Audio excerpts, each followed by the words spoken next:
Well, the U.S. military is set to gain expanded access to Philippine military bases, providing a critical foothold for American troops in countering China over increased tensions with Taiwan and the South China Sea. VOA correspondent Jessica Stone reports. Hello from Washington. Talks began last November to speed up the expansion of U.S. access to Philippine bases. The Pentagon wants particular access to the bases on the northern island of Luzon, which is right on the Taiwan Straits. You'll recall that the U.S. military left all Philippine bases back in 1992, but the region's geopolitics have changed since then, and while the Philippines' former President Rodrigo Duterte sought closer ties to China, new President Ferdinand Marcos Jr. is seeking closer ties to the United States. There is growing concern in the Philippines about Chinese expansion in the region and the spillover effects of any future conflict between China and Taiwan.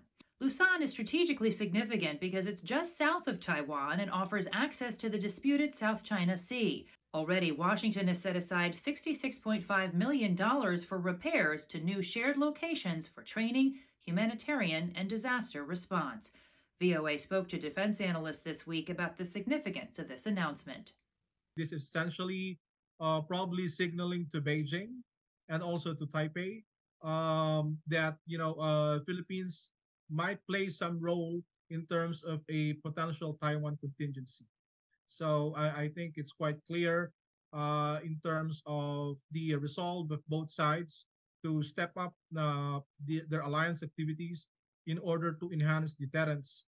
And I think crucial issues that will be looked at would be if ever there would be an increase in the number of U.S. troops that would be stationed in these three proposed EDCA sites in the far north of Luzon, and probably the kind of weapon systems that would be installed.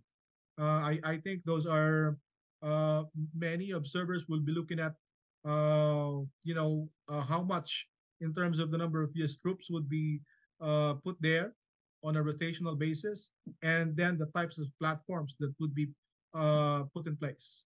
The news comes on the heels of a U.S. Air Force general who predicts that the U.S. and China will go to war by 2025. Next week, U.S. Secretary of State Antony Blinken heads to Beijing to meet with his counterparts in an effort to keep open lines of communication between Washington and Beijing. Jessica Stone, VOA News, Washington.